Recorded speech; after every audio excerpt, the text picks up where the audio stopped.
Hello, and welcome back to all of you who are joining us in our 15 ways to use boom cards.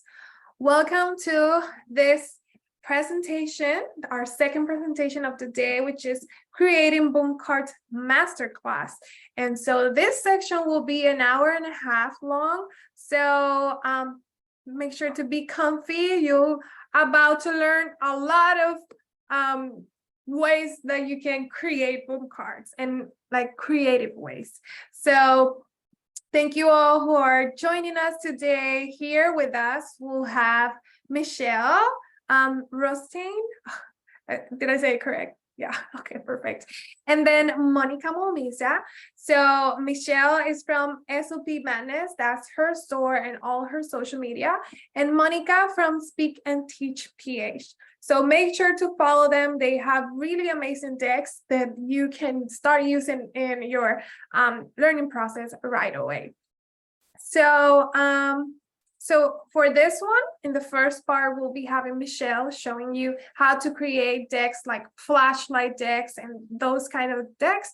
And then after Michelle, we'll be having Monica showing you how to create escape room decks. So for those who asked me in our previous section, if we were doing flashlight and escape room, we are. So we got you covered. So make sure to put any comments in the chat box and also any questions in the live Q&A. So at the end, we'll be answering questions that will be in the live Q&A or in the Q&A box. So make sure to put any questions there. And reminder, make sure to fill out our feedback form at the end, which is super important for us. So without further ado, I'll just turn it over to Michelle. You can present yourself and then start. Hi, everyone. I am really excited to be here. As Yanni said, I'm Michelle. I am with SOP Madness. That is my store and all of my social media. And I am actually, just to let you know a little bit about me, I am from outside of Philadelphia, Pennsylvania. I am right now coming to you from Ocean City, New Jersey on my vacation.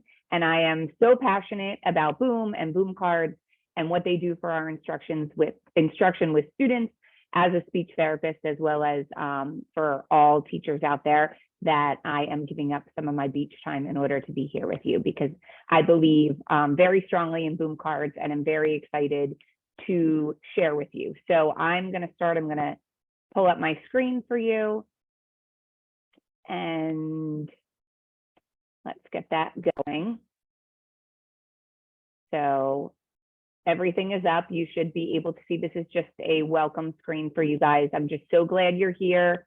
I always start kind of every webinar with, I would love for people to put their names in the chat. I'm going to go back at some point when Monica is presenting. I would love to know where you're all from. Grab a notepad, grab your favorite drink. I've got some iced tea with me here. Sit back and get ready for great 30, 35 minutes. As Yanni said, we're going to run through some really exciting ways that you can make your decks interactive and use all of the features. And what you're going to see is my presentation today is actually in the Boom deck, and I'm going to toggle back and forth between my tabs across the top. So put your questions in the chat. We will have time for Q&A after myself and after Monica. So let's get started. So this is, like Yanni said, this is how to level up those Boom cards and take them to the next level. So quickly about me, I am Bravo lover. I am a coach for school-based SLPs, helping them meet the ever-growing demand for their caseload while, of course, meeting their needs of the students. On the side, I am a step aerobics instructor. I do that for fun, and I have a passion for donuts. So just some quick things about me. And then you are in the wrong place if you have no interest in learning about Boom cards, a little cheekiness. If you have perfected how to make interactive lessons for all of your students, if you like boring lessons for your students, and if you don't value active engagement. And of course, all joking aside, you are here giving up your personal time because probably none of those things apply. So let's dive right on in. We're going to first talk about how you can use audio in your Boom decks. And for me, as a speech therapist, This is an extremely powerful tool because a lot of my students, despite how old they are often non-readers. And so for young learners or learners who struggle with reading, providing them audio within a deck, as well as allowing them to use audio responses to hear themselves, are super valuable. So let's talk about how you can add those into your deck. So here, all you can see just quickly in the background is a story comprehension slide. And you can see here that I already have the button populated. We'll walk through how to do this, but what I'm going to do is just click for you. After 3 o'clock each day, Officer Taylor would go.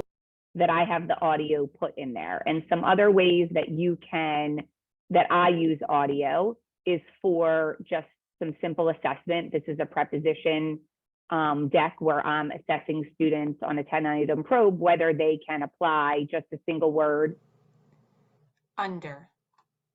to find the correct picture.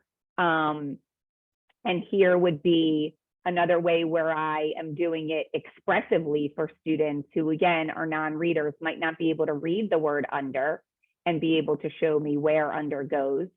But by using the audio, Under.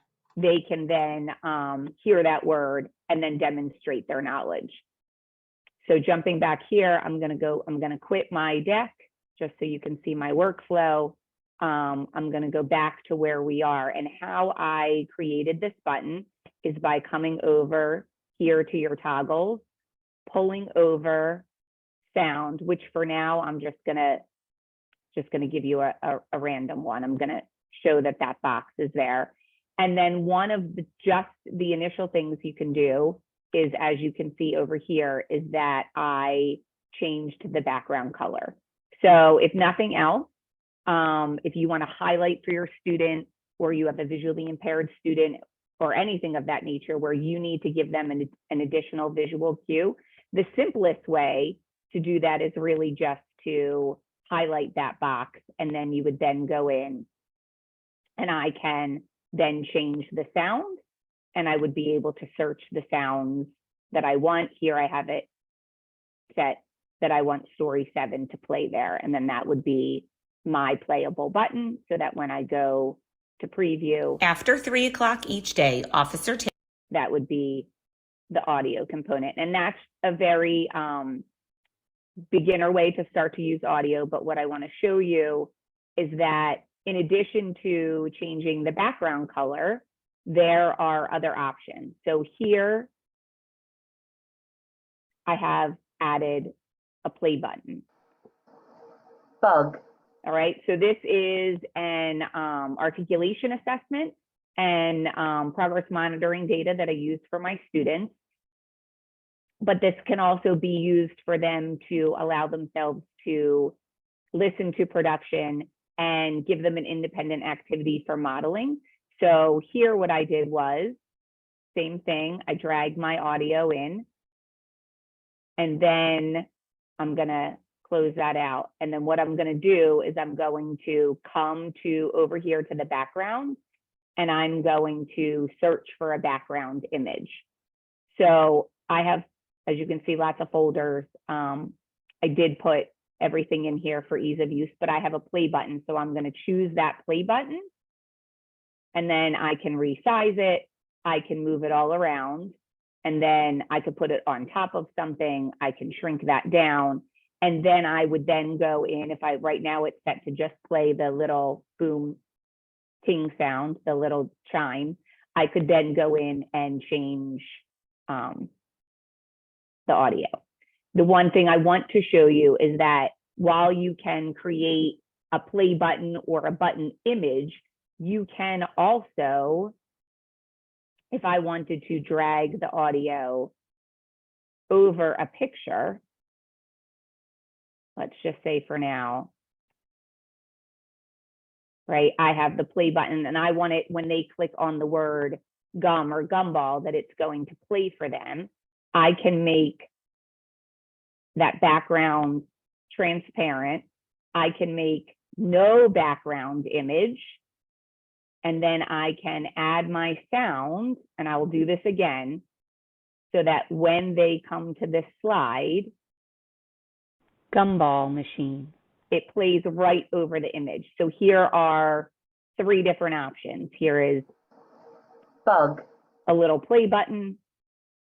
Here is just what it sounds like when you have the correct answer, gumball machine. And then here is what it sounds like if you have that layered over your image. So I'll do that again for you guys because that is probably the one that requires a few more steps. I'm just going to drag my audio out. I'm going to layer it over my image. I'm going to drag that corner to resize, right? You can also change your sizing over here. Once you know exactly what it is. I'm a template girl, so I would probably create one. I would then duplicate them all, layer them over as I want. So if we do that, let me back up 1 second for you again. We're going to go through this in full sequence so you can see it. So I'm going to drag my sound over. I'm going to resize it, place it where I want. I'm going to make sure that the background is transparent. I'm going to remove the background image. And then I'm going to add my sound. And in this case, I don't have tag there, but I'm just going to choose gumball. And then again, when I would play that, gumball machine, it's right over. So this would be a great way, think about early reading skills, hearing sounds segmented together, CVC words, being able to blend those together, hear them in isolation, hear them with the final word. This can be any sort of modeling or independent activity that you have for your students. If you include that audio, that is going to be there for them. Okay, so let's keep going. So the other way that I use audio, and because like I mentioned before, this is a data collection deck that I use with my students that has all of the sounds and all of the positions, is you can set a deck. So coming right up here, this allows voice option is an option for students when they play the deck to record their own audio. Okay, so that's this toggle right here. And you need to set that specifically on each of the cards in your deck. So what that would look like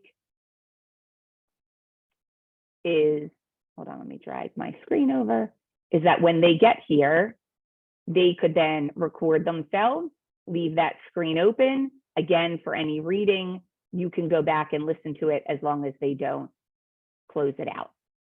Okay, so we're moving that's through our audio. I'm going to jump ahead. I'm actually going to go a little bit out of order, making sure we get to the things that I know people want to see. So next is your magic flashlight, right? That is how do I hide that hidden image behind that little transparent light that you can move around. And so what that looks like, let me come up. Now I'm out of order. So of course, right. So here we go. So this is a hidden picture that has lots of little items, and that transparent drag and drop is go find these pictures that all start with initial K in your complex scene, right? That's what everybody loves. So this is that magic flashlight. So let me start by saying that in the Boom store, Boom sells, there are clip art artists that already make that magic flashlight for you. You can go purchase that clip art. I'm somebody that is always determined to figure it out myself. So I'm going to quickly walk you through how you can create, if you have a flashlight image yourself, or about how you can do that. And so you can do that using Google Drawing. You can make it if you have Canva, and you can also make it in PowerPoint. I'm going to quickly show you how to make that with a little step-by-step in Google Drawing. And this really works great. I don't know if in the intro it was covered about how you can import PowerPoint slides as full images, which is essentially what I did for my presentation today. You can then, let me skip over. You can then, this is a background image, import that and use that flashlight. So quickly, what I'm going to go through is show you that in Google Drawing, what I did was I imported a flashlight image. And the key is you need that transparency in the background. So what I did was I took my clip art of a flashlight. I took this shape. So I went over, I took like the donut shape here. I made it oblong. And then I also went and took a trapezoid, drew that out, and made the trapezoid yellow, which you can see there's layered images here, but there's my trapezoid. I made my oval black. And so you can see now I'm starting to build that clip art, that single image, but I still have that transparent donut in the middle. That is the key part. So then what you need to start to do is by using all other shapes, you need to start to black out everything else except that center circle. And that becomes the tricky part. So what I usually do is I make one big shape, I copy and I paste it, I drag it down, I resize it till I'm just outside the transparent circle. And then I start to take little ones and I move them around and I just keep resizing. And then eventually you get this where you have lots of different shapes. If I click around, you can see there's lots of different shapes here, all put together to make one image. And what you then do is you want to, let me preface this by saying you want to make sure that your flashlight itself is not too large, because when we get it into Boom, what we need to do is you'll see, we create that image and we make it exceptionally large. So if you start with a really large image inside when your clip art, when you create, it becomes a little bit more difficult. But once you get everything blacked out, what you do is you are going to download this file as a PNG. And that PNG keeps that transparent circle for you. And so what we do is we go from here in Boom, having an image I created, we're just gonna, do the find a little bunny. And so now what I'm going to do is I'm gonna go back in as if I'm creating this for you guys.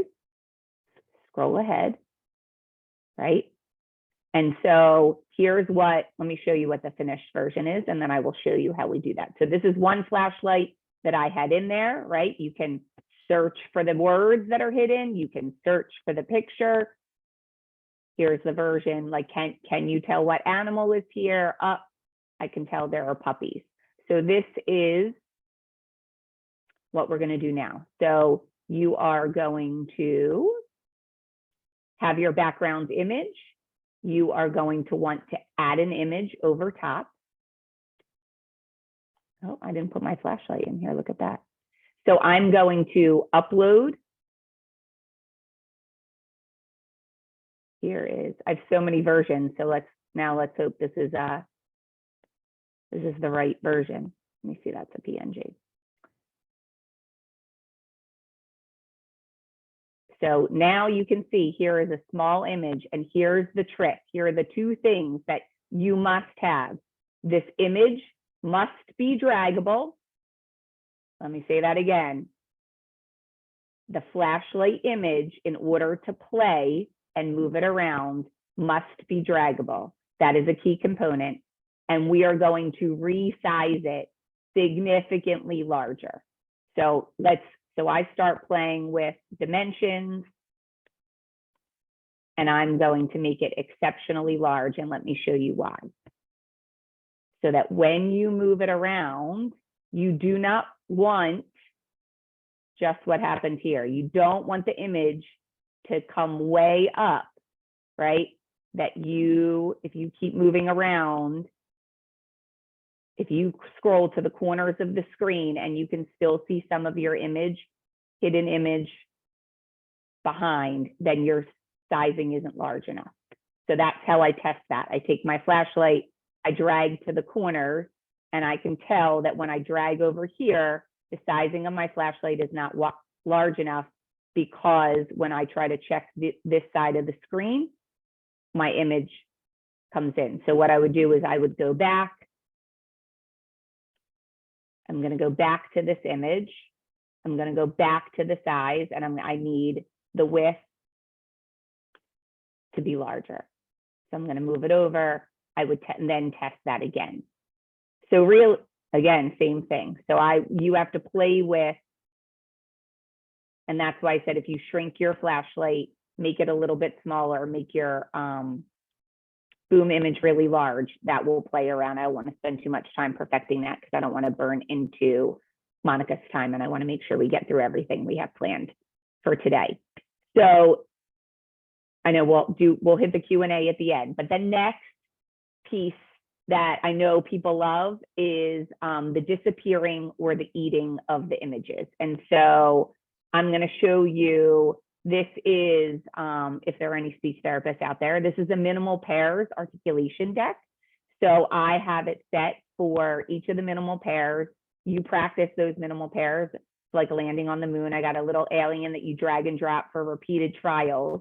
But then what we do is, because we're focusing on the L sounds, students listen, identify the word that starts with their target sound for L. We land that on the moon, and we send their error pattern back to Earth, and that disappears. So this is one way to use drag and drop. Another way to do that is, I love a good, there was an old lady who swallowed. So this is a deck for back to school. There was an old lady who swallowed some books. Whoop.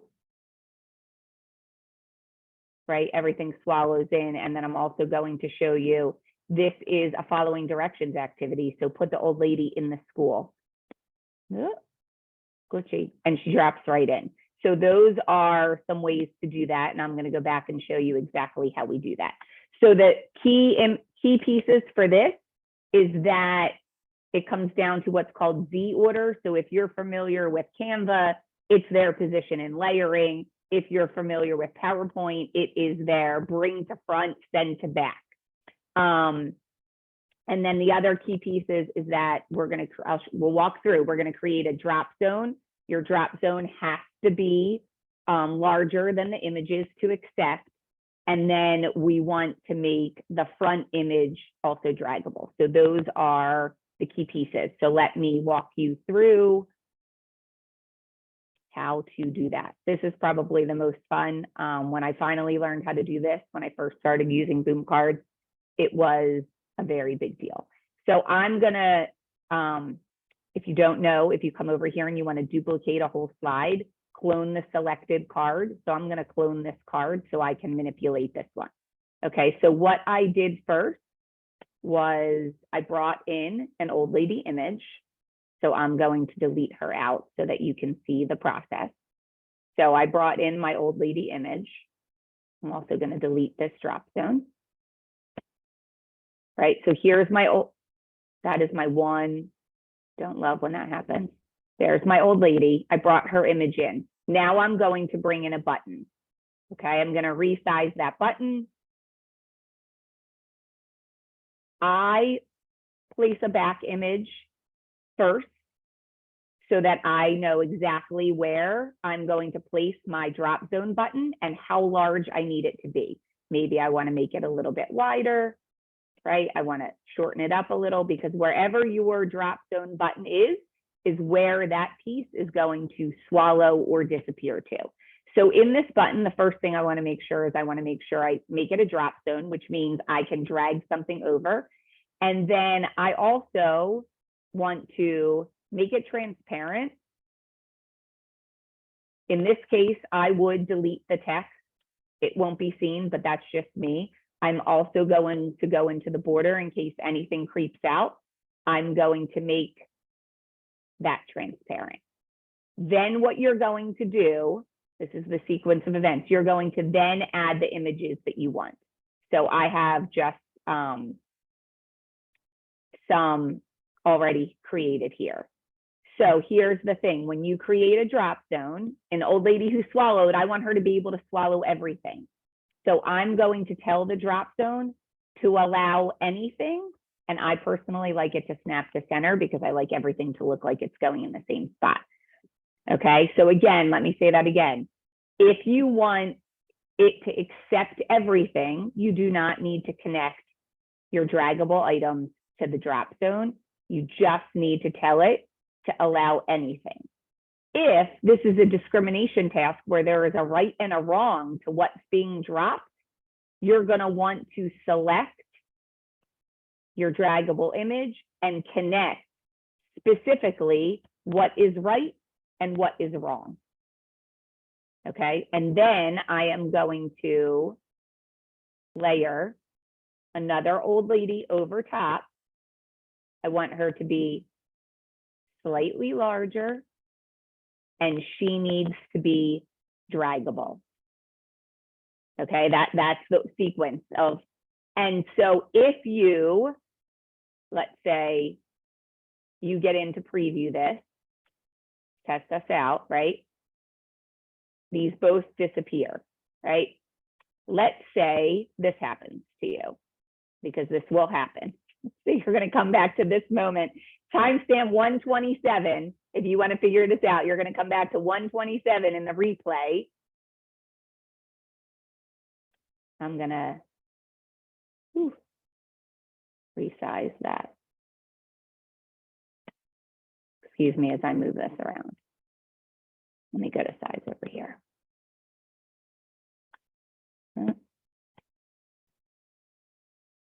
Okay.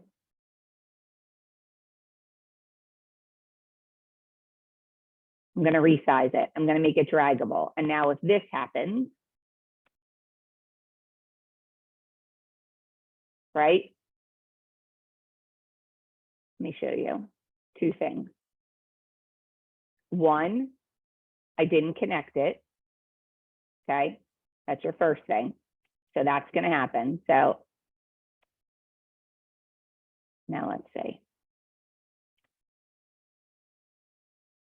And it still won't go in. Okay, so this is going to happen to you.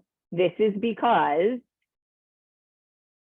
we brought this image in after the front old lady image. And this is where you need to make sure, timestamp 128, what we call the Z, or what Boom calls the Z order, she must be the furthest thing in the front. So if you have images that will not drag over and will not disappear, it is because your front image is not the furthest thing to the front in the layering, in the stacking. So now, oh, I'm sorry, here's the other thing. Oh, that's why. The other issue is that this image is too large. So I said that at the beginning. Make sure your image is smaller than your drop zone size. So there's the other, that's the other getcha. And it is infuriating when it happens. There you go. Now we're ready. So those are, again, the two things that will trip you up. Whatever image you want on the front, whether it's the earth I showed you, whether it's a book, whether it's an old lady, that image needs to be the furthest thing in the front in order to do that. Okay, I know that's a lot. Let me make sure. So I'm going to go back and I'm going to show you one quick thing that I absolutely love. And I'm going to show you how to make a randomized digital rock, paper, scissors game. Kids love rock, paper, scissors. They love card games. I don't love the cleanup of a card game. It takes too much time. I have 30 minutes with kids. I got to get them in their small group. I got to get them out, and I have to maximize my time. So I don't love a ton of setup and a ton of cleanup, which is why Boom and making digital games on Boom is amazing for me. So I want to show you. So the great thing about making these games is that they will randomize. So every time a student plays the deck, it is totally different. So this is a rock, paper, scissors shoot. They reveal what's underneath, right? Paper covers rock. This is to work on vocalic R. They're going to practice their sounds, whatever it is. Score is irrelevant. You can keep it or you cannot. But I'm going to show you, I'm going to walk you through with my 5 minutes that I have left, how to do that. And the key to making rock, paper, scissors is to use the multiple pick container. So here I have brought in already, let me duplicate this slide for you just so you can see. Or actually, sorry, I went out of blank one. Out of blank one, I'm going to bring in multiple containers. I'm going to resize. And the thing about this is that first thing I'm going to do is I'm going to unlock and I'm going to delete. I'm going to unlock and I'm going to delete. Now I have 2 containers, which is essentially what I want. I'm going to want, yeah, I know, no correct answers. I want 2 containers to show a rock, a paper, or a scissor. And then I'm going to want eventually 2 containers for the target. So I'm going to make my 2 containers. I'm going to take off right and wrong. There is no right and wrong. I'm going to go in. And the secret to this is that you're going to make a template for every combination. So rock covers paper, rock and scissors, scissors and paper, and then a tie, 2 rocks, 2 scissors, 2 papers. So you're going to make that template along the way. Okay. Here's my rock. Here's what it comes. Here's my content. And then this becomes a discard pile. So this will be a drop zone that allows anything and snaps to center. So as I build it, here's a card that shows rock and scissors. And what I showed you is that you can play with the background color of the container. So you can start to make things pop out. I added the background image of rock, paper, scissors for the discard pile. It is set to be a drop zone that allows anything. I also want to show you that you can play with the background of your images.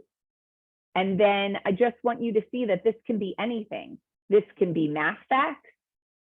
This can be early reading skills.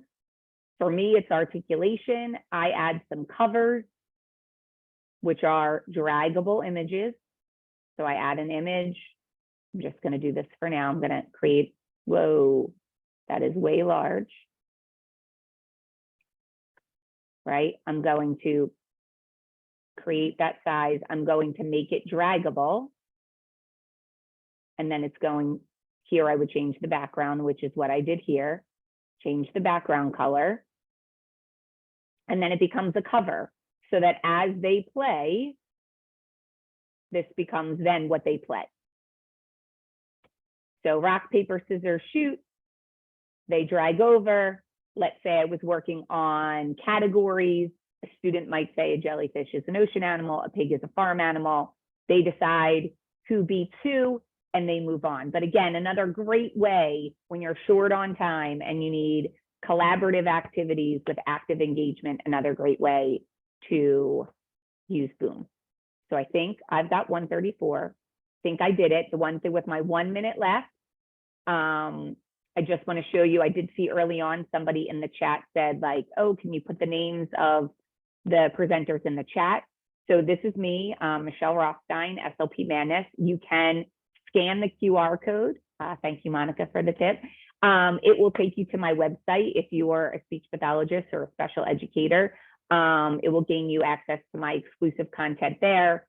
Here's my email. Please email me with questions that you have after the presentation if you can't figure something out. I had a lot of people to lean on early on when I did this, so feel free to lean in. Here is all the places you can find me. Certainly go look at my Boom store. And then I just want to say thank you. Thank you for your time today. I'm super excited. Monica is up next. She is going to be amazing, so please stay on for her as well. And then we also will have the Q&A at the end. I am going to stop sharing. I'm going to say thank you for your time one more time, and Monica's up. Thank you, Michelle. Thank you for that amazing presentation.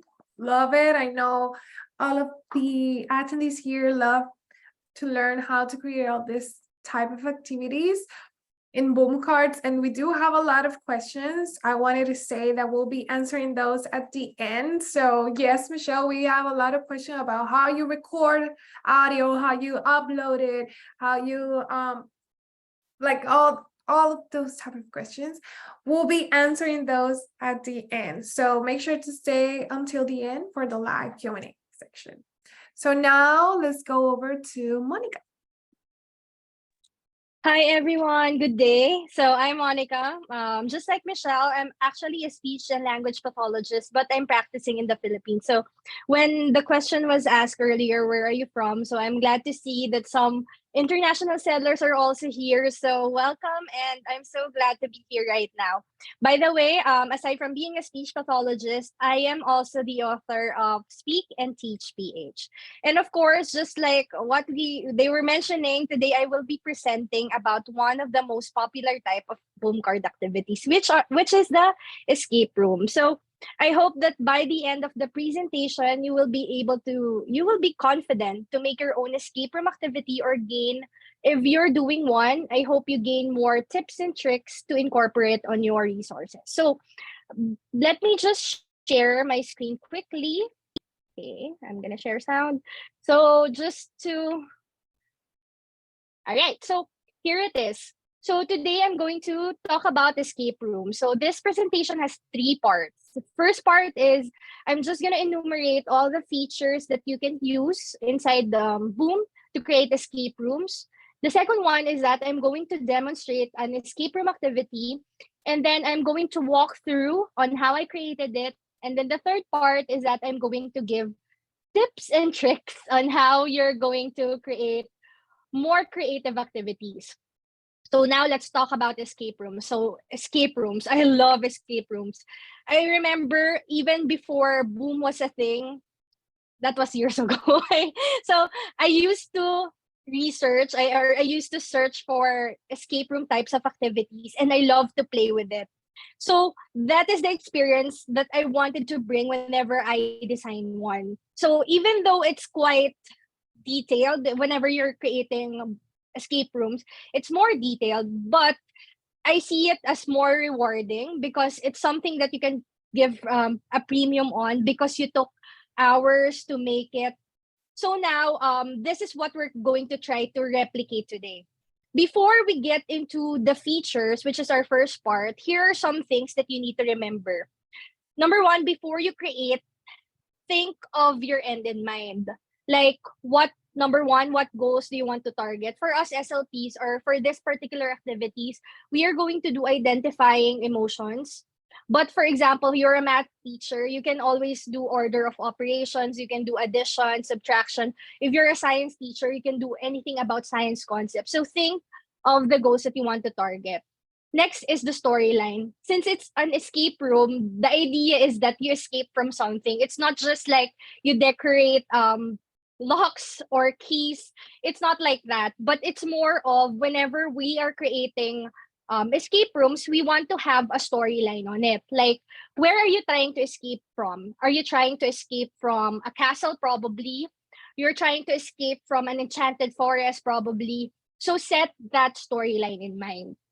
Next, you will see also in this presentation that to make the creation faster, you can make your templates or the non-movable items in a program that is outside of Boom, and then you just upload that as a background.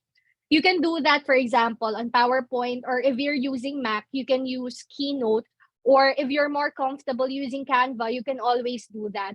And then export your files as PNG, .png, or .jpg, which is one of the things that Michelle showed earlier, to be more efficient in terms of working. In terms of this one, to make it more crisp, I always use a 14 by 10 inch canvas, so the images are crisp.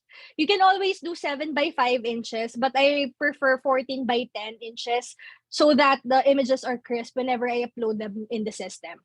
So now let's get into the platform itself. So here are some of the features that you need to remember whenever you're making escape rooms. So here are also the features that you would see in this presentation. The first one is that you need to understand flow magic and conditional links. So the assumption here is that since it's a master class, of course, you have some idea already on how to create boom cards, or probably you're also selling as well. Here are some of the features that you can use or you need to remember. So I know that you're familiar probably with Flow Magic. In terms of the conditional links, I'm going to show you how it works. So for conditional links to work is that for you to move to the next card, you need to have the correct answer within the deck. For example, here it's not moving to the next card because I haven't picked the correct answer. So you need to understand also that Boom has the ability to set the correct or wrong answer. So now since I have already clicked on the correct answer, the conditional link will work. So let's go back again to the features. So now we also need to understand drag and drop. So Michelle showed some of the drag and drop activities. It doesn't need to always have a drop zone. You can always make things draggable without a drop zone. So just like this one, this doesn't have a drop zone. You also need to understand there are some features, new features that Boom launched probably last year, such as the hiding images and the chain images. So you would also use that one. For example, this one, hiding images and chain images. So we will use that feature in our activity later. Next, you also need to understand the Z order, which Michelle also explained earlier on how it looks like. So a Z order would look like this, that when you pile up, for example, this one, it goes on top. But for example, I put the small shape here on top. When I release it, it will always go back and resume underneath because the Z order was designed that way. So we just pile up. We need to understand the Z order. So see, here are some of the features that you need to understand before you make your escape room. Now, let's go to the escape room proper. So now that you have understood the features that you need to make an escape room, I will make a challenge. So this time, actually, I am going to show you a short escape room activity, and we will break down and analyze it. So we will have a workshop proper afterwards. So for this one, my challenge is that from the time that we started in front, like we are in front of the castle, from the card we're in, you need to enter it. By the time we finish it, I want you to count how many cards did we use to make that whole activity. Okay, so just count how many cards did you see, so that you would have an idea on when you're making it. It takes a lot of cards, so you need to really plan your activities for it whenever you're making an escape room. So again, since our time is limited, the background images here are already been pre-made and preloaded on the system ahead of time. So again, my challenge is for you to count how many cards did we use from start to end. Okay, so here is the escape room activity that I did. So here is the start. So here is a castle themed activity working on identifying emotions. Let's click on the door to start the adventure. Hey, so here is our first room. Let's identify what are some of the things that we can see here, or probably we can go around the room. Oh, here is where we escape. What's the password? Password? It's not entering. It's not going there. Maybe I should go back. So that's, oh, I thought that's going back. That's the throne room. Let's go back. So that's the door wherein we need to unlock. Let's go around the castle. So that's the first room that we went into. That's the second room that we went into. Third, then the throne room, and then let's go back. So how are we going to do this? First, let's explore this room. What are some of the things that, oh, I think something is clickable here. So let's click on the armor. Oh, it leads here. So how does this person feel? This person feels happy. All right. So here is your clue, B. So let's remember that clue, and then let's go back. Okay. Okay. So let's remember the first room says B. Are there anything else? None. Probably let's go to the next room. The next room would be this one. Is there anything draggable or clickable here? There's nothing clickable here, but maybe something is draggable. So what is draggable? Oh, this one. And then we found a letter underneath. So let's see the letter. Let's look at the letter. So here is our goal. Okay, this person feels sad. All right, here's the next clue. Our next clue is, O. Okay, so we have B, we have O. Are there anything else that we need to look here? None. All right, let's go to the next room. Okay, for the next room, are there anything clickable, draggable, or maybe it uses another type of feature? Let's look under these books. Oh, it's disappearing. There's the letter that we're looking for. So let's look at it. So how does this person feel? This person feels angry. Okay. So here's your next clue. So you have B, you have O, you have O, and then let's look. Is there anything else? None. All right, let's go back here. All right, that's the next room. Here's the throne room. Something's interesting here. Let's look at the bubbles. Maybe the bubbles will give us some clue. It's disappearing. Or that's a letter. So probably it's saying something. It's giving us a clue. So let's click on all the bubbles. Oops, it went back. All right. So what's the letter here? C. We have O, we have R. What is it saying? Oops, it has gone back. All right. What letter is this? Probably it's letter. Oops. Let's try on this one. I'm clicking too fast. Okay. All right, there. And then let's look at this one. All right. So it's saying COR. Maybe we can rearrange it, or it's saying crown. So it's something here. Probably it's giving us a clue that it's here on the crown. So let's make that light disappear. Let's drag it. There it is. So the person feels scared. So here's your clue. So we have B, we have O, and then M. So probably we know already what the password is. So it's not password. So if we try, for example, Whoops. It's not the correct answer. Maybe we need to rearrange again. If we enter it, congratulations, you have escaped. So, all right, workshop time. Again, my challenge was to count how many cards did we use on that escape room activity. Can you guess how many cards? Anyone in the chat? Just to have a little participation before we go through making those. I think it was 18, 13, 15, about 16, 20, 15. Okay. So I'm going to go back, all right, on this one, just to show you how many cards I did use. Okay. So wait, I'm just gonna close this one quick. So let's count at the card. So it's 1, 2, 3, 4, 5, 6, 7, 8, 9, 10, 11, 12, 13, 14, 15. So we have 15 cards here. Now let's go step by step on how we were able to make this escape room activity, okay? So it's time for the workshop. Just like I mentioned, I already preloaded all the non-movable items inside the deck prior. So I already made the backgrounds and all since our time is limited. So for the first one, if you remember, we need to start off somewhere. We need to enter, for example, a castle probably, or an enchanted forest. So we are going to look at the background image. So it's here. So we're going to search it quickly. So where's our image? Where's our door? So here. So again, it doesn't do anything because it's just a background image. So how are we going to make it movable, or how are we going to move from one card to another?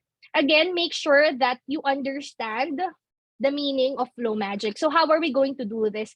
Make sure that when you click on details, click on play, and then make sure you're on flow magic. You have click flow magic. So you can always do a sequential one, but for you to be able to jump from one card to another, you need to understand flow magic.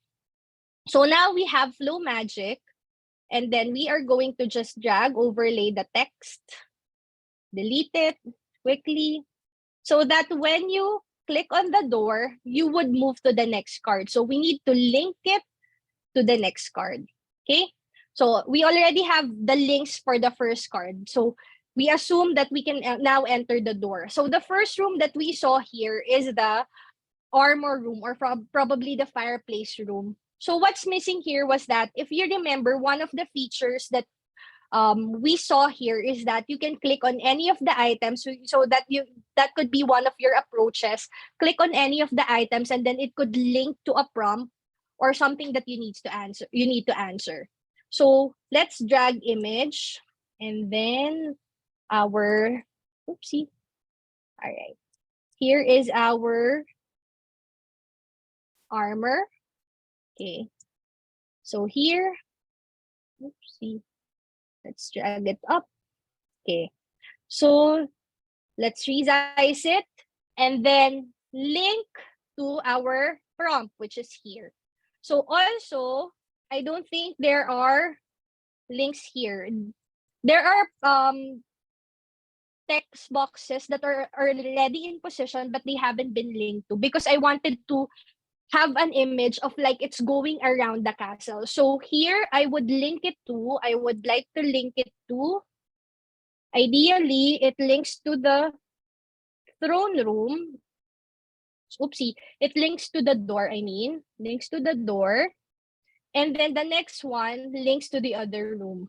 So the left side would link to the door where you want to escape, and then the other one would link to the dinner table. So the idea is that you would jump from one room to another through the flow magic deck. So now you have set this next room in. So click here. So it's already have been linked to our prompt, which is here. So for here, I think Michelle showed also how can you make it randomized. So I also made it randomized. So every time you play this deck, the choices there changes in position, because you don't want the student to just answer because they have memorized the position of a certain choice. So what we can do is that we can put multi-choice, and then you could change actually the font if you have pre-loaded font. So I'm making example using this one. So the correct answer would be happy. So this one, think of the other choices: sad, angry, and then what's the other one? Scared, probably. So this one, we can change the font. Let's change the font. And then we can also resize it. So to resize it, it's gonna automatically resize there. So as you notice, there is no border around these choices. So you can also change those. So you can change the background into clear. So it's already clear. There are no backgrounds. It's transparent. And then you can change also the border to transparent. So here, you don't see the border anymore. Also, I think there is a preposition text box already, but it hasn't been linked because I wanted it to be linked to the armor room or the fireplace room. So now that it has been set, this card has been set, how am I going to go from this card to the next card? If the answer is correct, how am I going to the next card? You need to again use the flow magic feature wherein you link to the next one. So now it has been linked to this answer. Also, this one hasn't been linked to, so let's link it back to the room, which is card 20. So now we have a working first few pages. So if we would look at it, all right, go, click. So as you see, you placed here happy, but it's already here. Because again, this one is randomized, but I can always go back. So let's go here, happy. So this is your clue, and we went back here. Okay, now let's proceed to the next part of this escape room. So now we have set our first 1, 2, 3, 4 cards. Let's go to this room over here. Oopsie, I think it's here. Workshop time. Sorry. So it's here. So now let's go to our room here. Now it has been linked here. So now we can only see the letter underneath. What did we do about the image on top. So again, let's just drag an image here, which is our roast chicken, and let's make it draggable. So let's resize it so it will cover the letter and it won't do anything on the letter underneath. And this letter has been linked already to our next card. Our next card, so make sure that it has been linked correctly here. And then that's it. Okay. So we already have, again, I've preloaded everything. So the same goes here. I actually just changed here the position of the choices, but I've always put the correct answer here so that it will just stay the same. And then again, it has been linked to the clue. All right, so here we have our links. Now, what did we do in this room? If you remember, in this room, we have hiding images, right? So that one, let's just preload some books. Okay, let's resize it. You don't need to do anything yet. As you can see, they're just images that I'm stacking. So let's duplicate. So this one is another tip for you to make your creation easier. You can just duplicate items, then just replace them, since I'm just stacking books. So I can change the color purple, and then I can just double click and then change this one. And maybe I want to add another book. Let me just duplicate it and then stack it on top. And then I want it to be blue. So now we have 4 books on, we have 4 books on top. And then how come it disappears? So what did we do? So let's click here and then let's click on, where is it? Hide when tapped. So you can see the hiding images through here, transitions, and then click hide when tapped. So here, hide when tapped. Here, hide when tapped. Then hide when tapped. So let's just test it out. So on this deck, so we have here the 4 books, so that when we click it, they disappear, and then what's left is your letter underneath. Okay, so that goes in that room. So how about on the last room? What did we do? So again, this has been pre-linked. Okay, so now let's go on to the last room, which is the throne room. So what did we do there? So here is where we placed everything. So if you notice, we have here the bubbles, we have a light, and we have a crown here. So let's just set it up on how I did it. So for you to be able to do the bubbles, for example, you want to do a bubble. So I will start on a certain image, for example, this bubble, and then just start it one at a time. And then using your chain image, add chain image. So that's bubble 1, bubble 2. You can add up to 9 chained image. Bubble 3 would be this one. Bubble 4. Where's bubble 4? Oops, bubble 4. So it's changing. Bubble 5. Bubble 6. Bubble 7. And then the last one would have a letter. So that is my chained image. So it gives you the illusion that the bubbles are disappearing. So for you, again, to be quick in terms of doing this, you can just duplicate the image and then it will duplicate everything underneath. Then you can just change the letters underneath. So let's just have 5 first. 5. All right. And then let's go to the bubbles one at a time. For this one, let's remove, I think we can retain C for that one. For this one, we can remove and then change it into R. And then the next one, we can change it into, add another image, O. This one, we can change into W. And then this one, we can change into N, crown. So that's it. We have that crown bubble over here. Now, what is happening over here? So again, there is your letter underneath. Actually, this one, I just place it. This one is just a background image. I made it on another software, and then I just stacked on the other image here because as I'm building it, I want to redesign them as well on the deck itself. Now I'm gonna put, what's the next part is the crown. So I need to cover it using the crown. So let's just resize it. And then, so there's a crown over there. And then let's just make it draggable. So again, you don't need a drop zone whenever you're using draggable items. So you just put it here. And then the last one, I want to have a drama somehow on this deck. So I want to put a light that is disappearing, that when I click it, it would disappear. So how did I do that? Image on top, again, the hiding image. Then this is your light beam. Oops, it's quite big. So let's just resize it. Okay. Oopsie. There. All right, that's too small. So let's just drag it a bit more.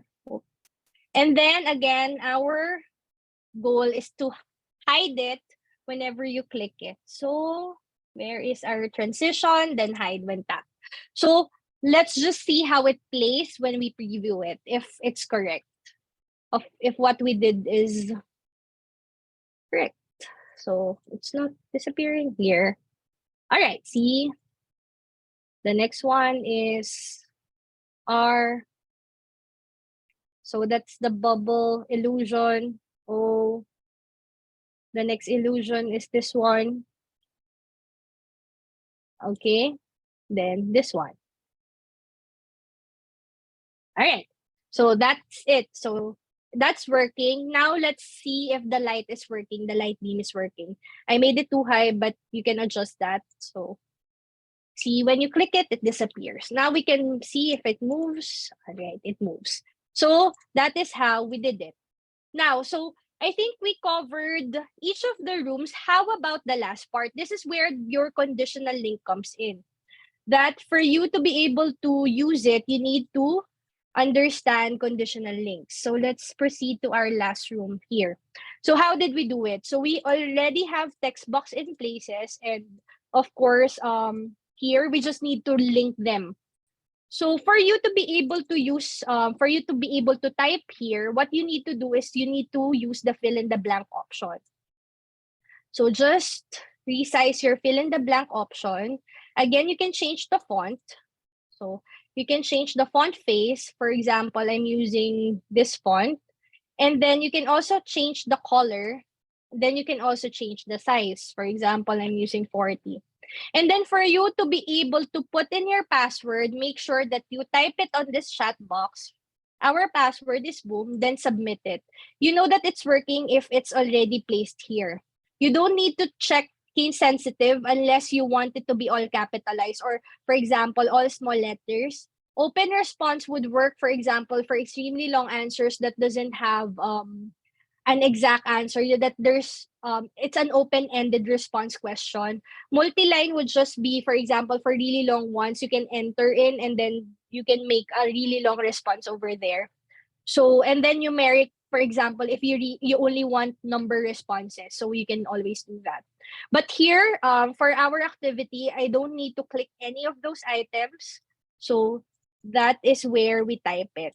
So now, how can we link it to the next card? So for you to be able to link it, use your flow magic, link it to our last card, and then use conditional link. So when you check conditional link, if the answer is wrong, nothing happens. Just like what you saw earlier, when I type in the wrong answers like password or the MOOB, it doesn't do anything. But if you want it to be if you wanted to move to the next card, you can always use this feature of Boom, which is called conditional link, so that when you click it, nothing happens if it's wrong. So that's it. And then I think this one hasn't been linked. It's supposed to go previews. No, it's supposed to go here.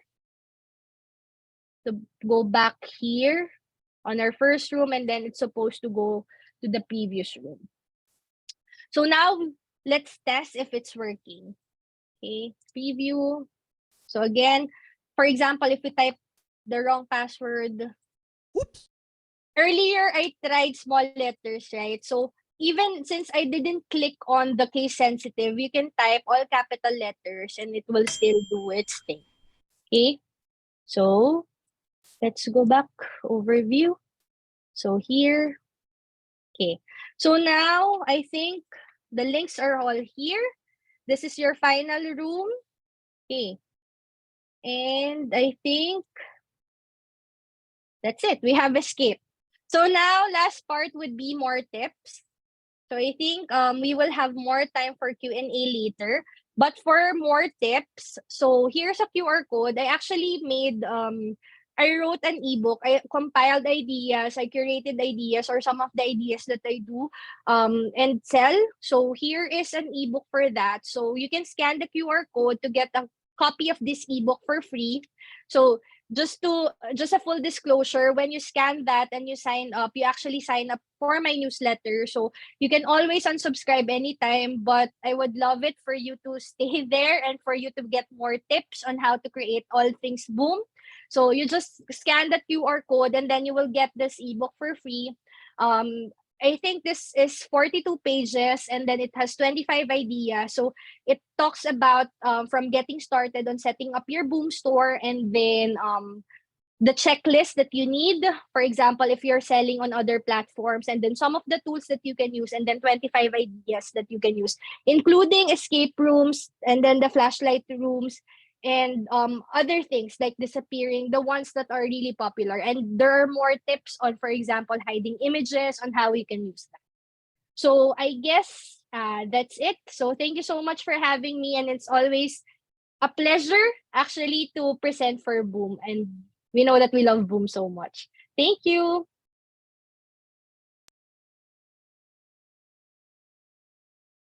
right.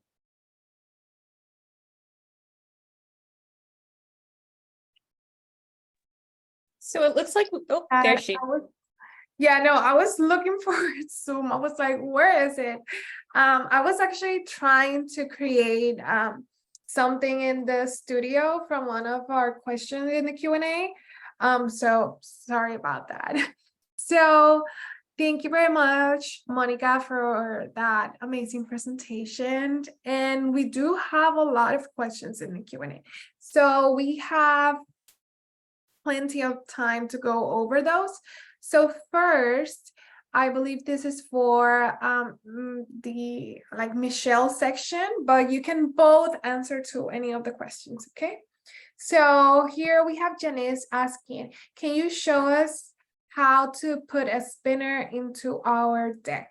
We actually had a lot of questions about that. Is there a way to make a spinner or a dice within the Boom card or deck? That would be amazing. So those were two different ones.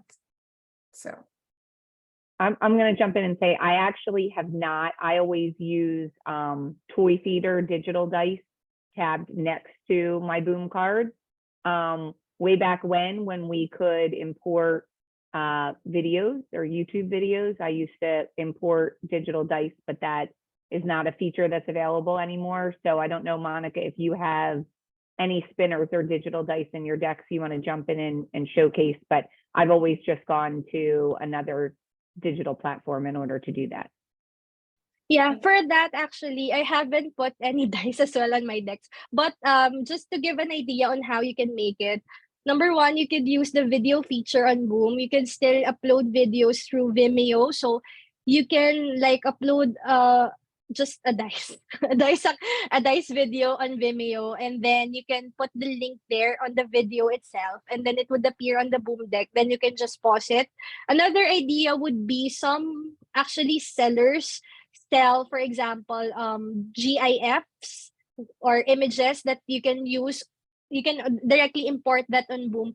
The thing with GIF is that there's no way for you to stop it. So you can just think, like, for example, you can just cut predetermine where the dice will stop by just cutting the images on the GIF. But yeah, you can put GIFs on Boom and then you can make that a spinner. So I hope those gave ideas.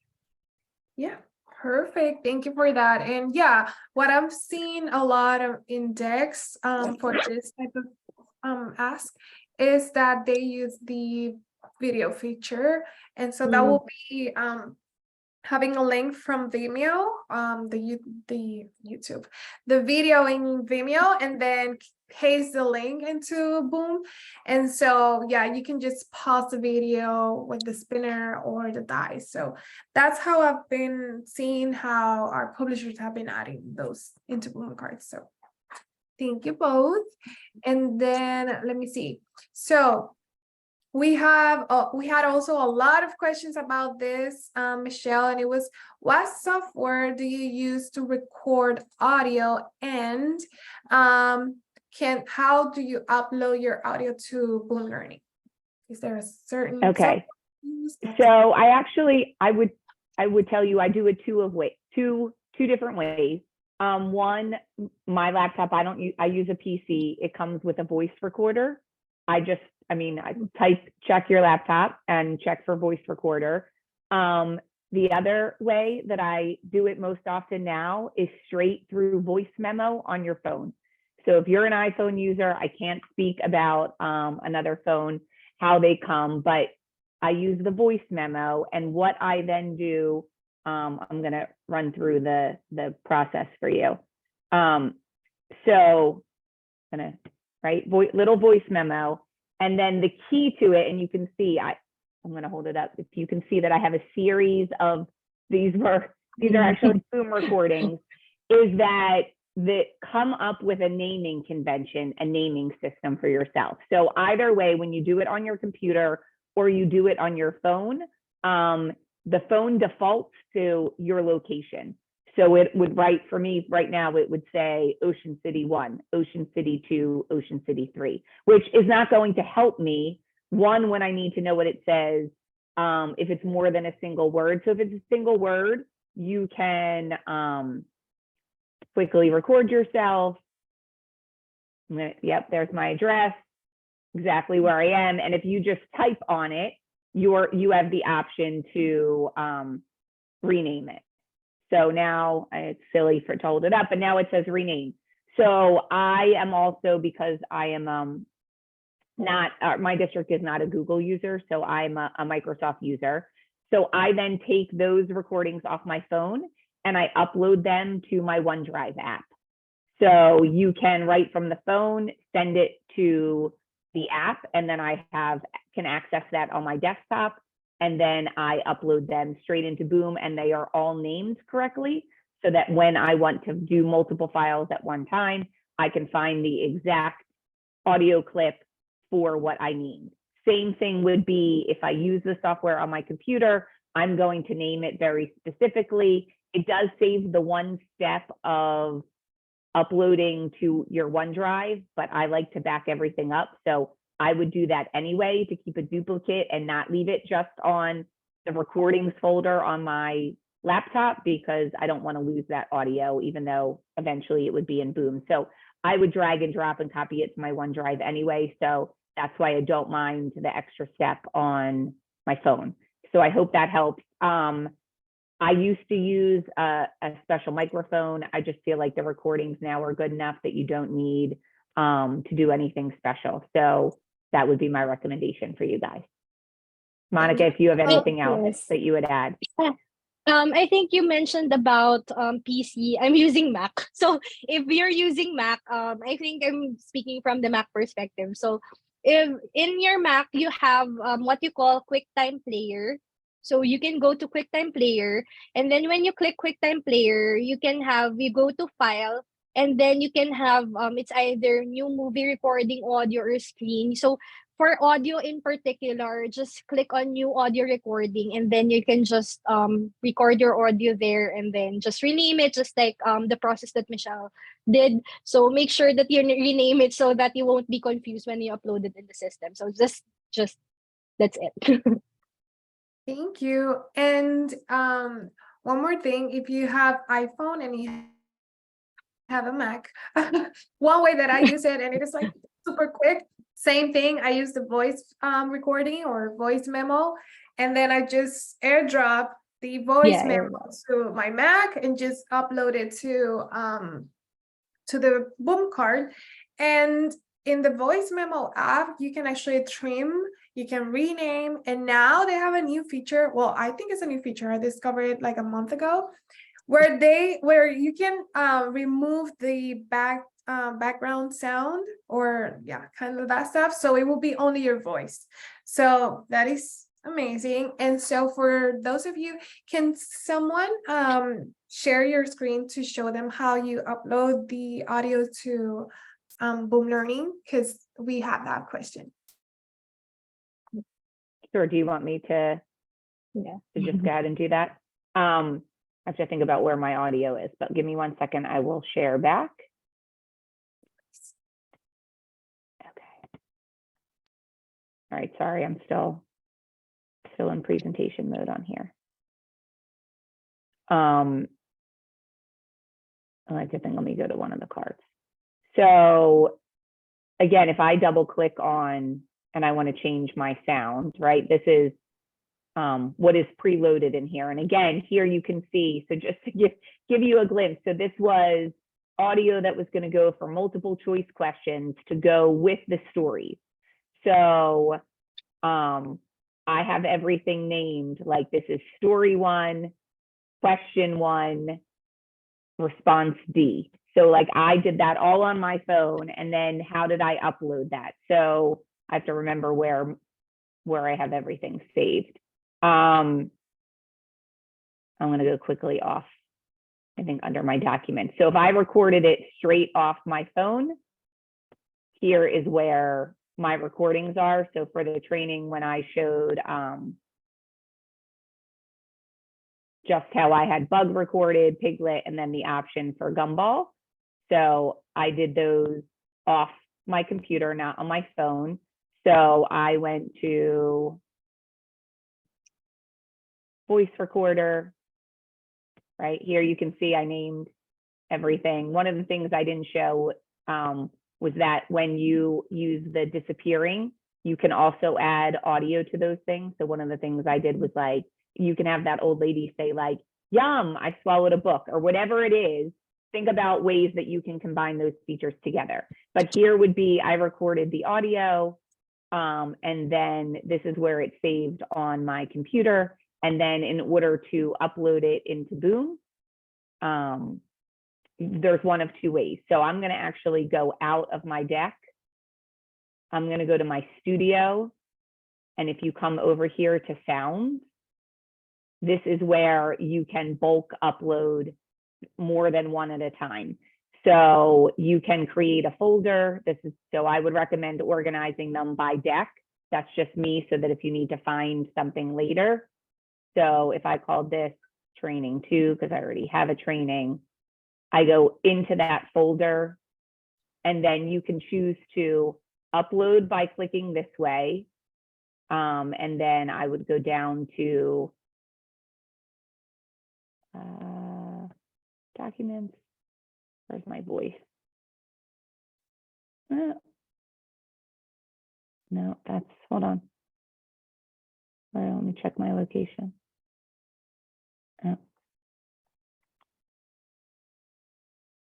As you can see, I have like a million folders. There we go. Sorry, I just missed it. So then I could bulk upload, like select one, right? Hold your shift. If I want all of them, obviously I could select all, but then you can quickly click them. It will open and it will upload right for you exactly right where you need them to be, and kind of organized. So again, at a later date, if you have to go and find them, you're not combing through. Would highly recommend also for your images when you start to create. I did not do that in the beginning.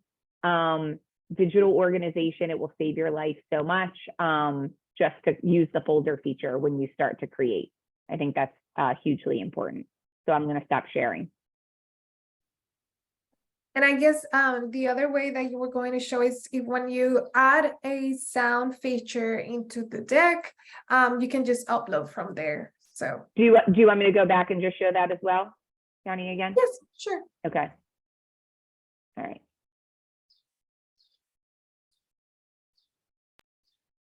So going back,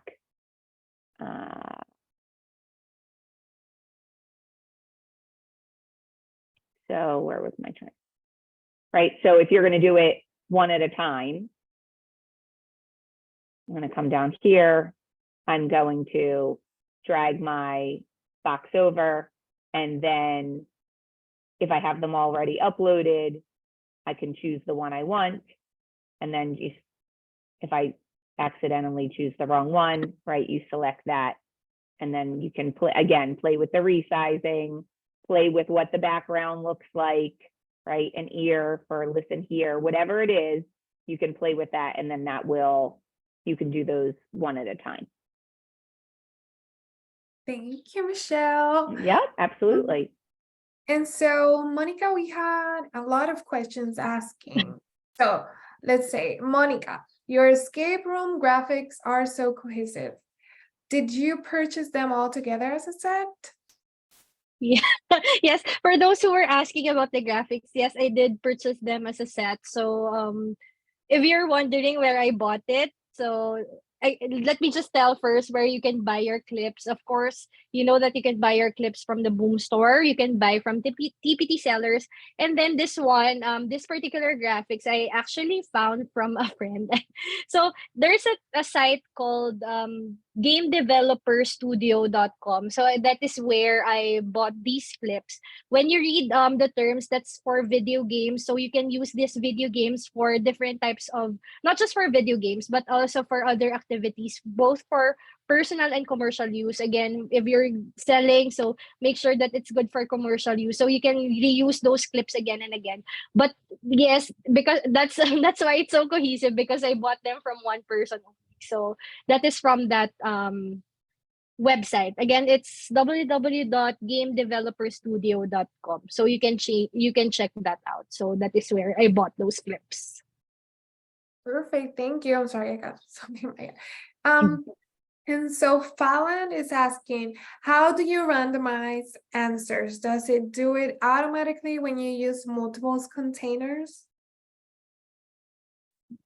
Okay, so yes, it randomizes when you use containers. And then Monica also talked about how the options of sequential versus randomized versus flow magic. So if I jump back in there,